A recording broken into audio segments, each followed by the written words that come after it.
అనంత కరుణామయుడు అపార కృపాశీలుడైన అల్లాహ్ పేరుతో ప్రారంభిస్తున్న సూర్య అన్నజ్మే 2వ రుక్కు 30వ వివరణకు చూడండి. ఖురాన్ అవగాహనం సంపుటి 2 4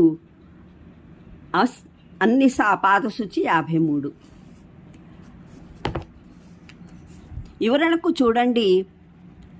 ఖురాన్ అవగాహనం సంపుటి 2 6 అల్ అన్ఆమ్ పాదసూచి 130, సంపుటి 4 16 అన్నహల పాదసూచి 89. మూలంలోని పదాలు ఇల్లల్ లమామా అన్నవి. అరబీ భాషలో లమామా అన్న పదం ఏదైనా వస్తువు స్వల్పమైన పరిమాణం లేదా దాని అల్పమైన ప్రభావం లేదా దాని సామీప్యాన్ని లేదా అది కాసేపు ఉండటాన్ని సూచించేందుకు ప్రయోగిస్తారు. ఉదాహరణకు అల్లమా బిల్ మకాని, ఆ వ్యక్తి ఫలానా చోట కొంతకాలమే ఆగాడు లేదా కొంతకాలానికే అక్కడికి వెళ్ళాడు. అల్లామా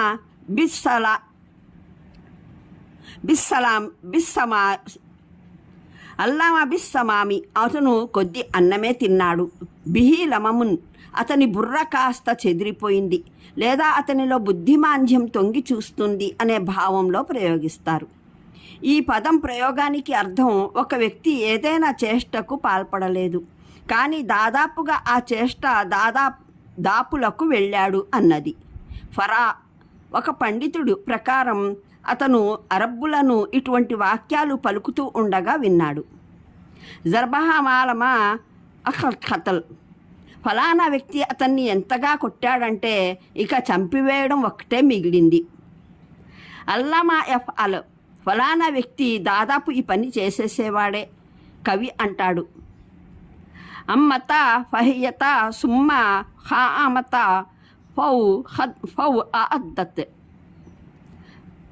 ఫవాత్త, ఆవిడ అలా వచ్చినట్లే వచ్చింది, అభివాదం చేసింది, లేచి వెళ్ళిపోయింది.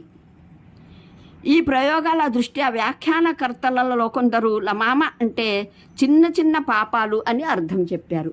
కొందరు దాని భావం మనిషి ఆచరణాత్మకంగా ఏదైనా పాపం చేరువపోయినా దానికి పాల్పడకపోవడం అని చెప్పారు. కొందరేమో ఒక వ్యక్తి కాసేపు ఆ పాపానికి లోనై తర్వాత దాన్ని మానుకోవడం అని అర్థం చెబుతారు. మరికొందరేమో దీని భావం మనిషికి పాపపు ఆలోచన రావడం లేదా దాని వాంఛ కలగడం లేదా దానికి సంకల్పించడం.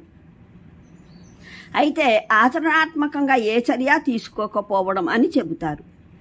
ఈ విషయంలో సహచరులు వారి అనుచరుల అభిప్రాయాలు దిగువన ఇస్తున్నాము.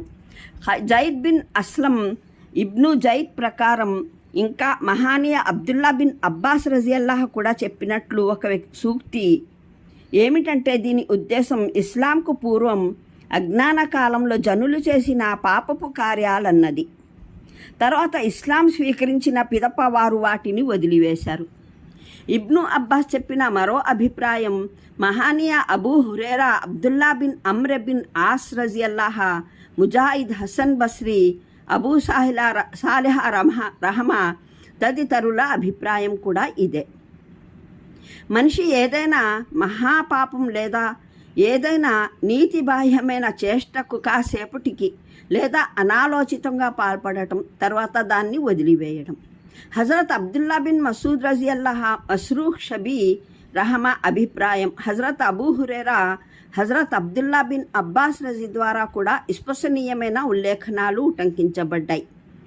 ఏమిటంటే మనిషి ఏదైనా మహాపాపానికి మరీ చేరువైపోవడం, దాని ప్రారంభ దశలు దాటిపోవడం కానీ అంతిమంగా ఆగిపోవడం.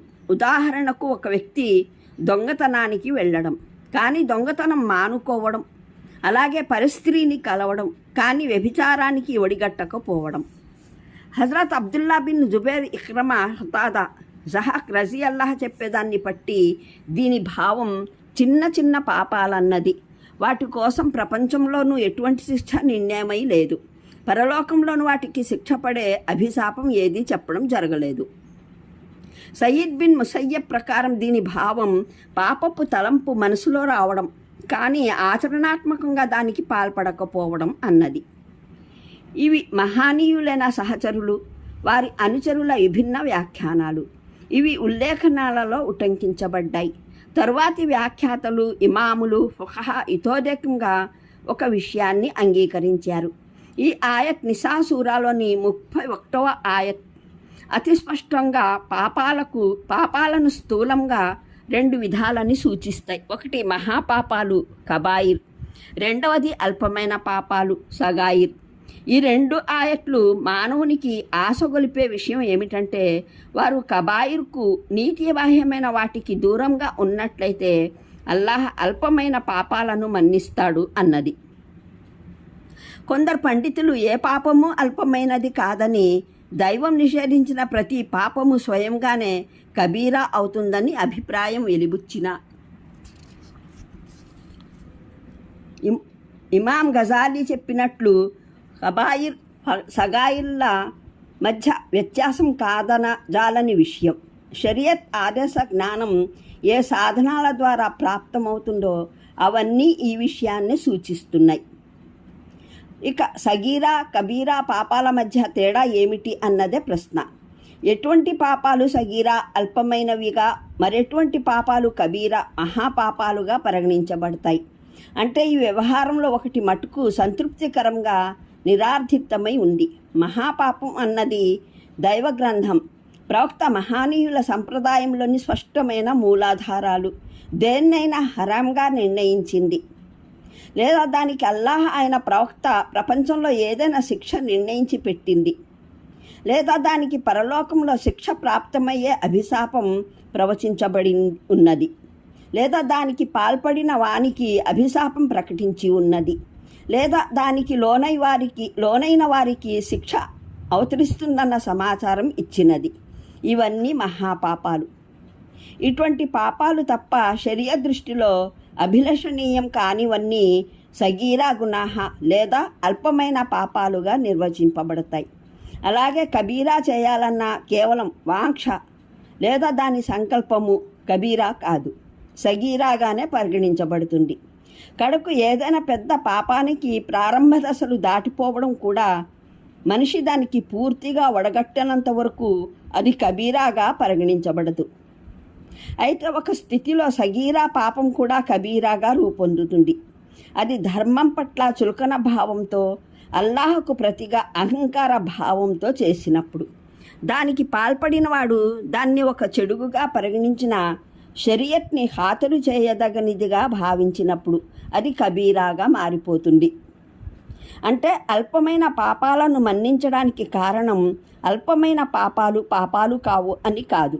దీనికి భిన్నంగా అల్లాహ్ తన దాసుల ఎడల సంకుచిత దృష్టితో స్వల్పమైన విషయాలను, చిల్లర వ్యవహారాలను పట్టుకోడు అన్నది. తన దాసులు సదాచారులై మహాపాపాలకు, నీతిబాహ్యమైన పనులకు దూరంగా ఉంటూ ఉన్నట్లయితే ఆయన వారి చిన్న చిన్న విషయాలను పట్టుకోడు. తన అపార కారుణ్యం చేత వాటిని ఇట్టే క్షమించి వేస్తాడు. అనంత కరుణామయుడు, అపార కృపాశీలుడైన అల్లాహ్ పేరుతో ప్రారంభిస్తున్న సూర్య అన్నజ్మే 2వ రుక్కు 30వ వివరణ. వివరణకు చూడండి. ఖురాన్ అవగాహనం సంపుటి 2 4 అన్నిసా పాదసూచి 53. వివరణకు చూడండి. ఖురాన్ అవగాహనం సంపుటి 2 6 అల్ అన్ఆమ్ పాదసూచి 130, సంపుటి 4 16 అన్నహల పాదసూచి 89.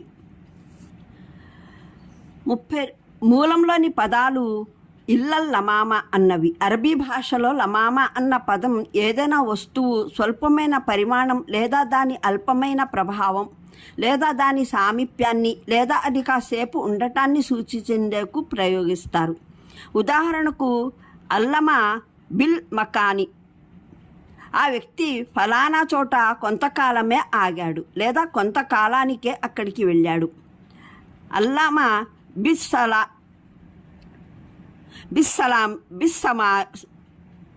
అల్లామా బిస్సమామి, అతను కొద్ది అన్నమే తిన్నాడు. బిహి లమమున్, అతని బుర్ర కాస్త చెదిరిపోయింది లేదా అతనిలో బుద్ధిమాంద్యం తొంగి చూస్తుంది అనే భావంలో ప్రయోగిస్తారు. ఈ పదం ప్రయోగానికి అర్థం ఒక వ్యక్తి ఏదైనా చేష్టకు పాల్పడలేదు, కానీ దాదాపుగా ఆ చేష్ట దాపులకు వెళ్ళాడు అన్నది. ఫరా ఒక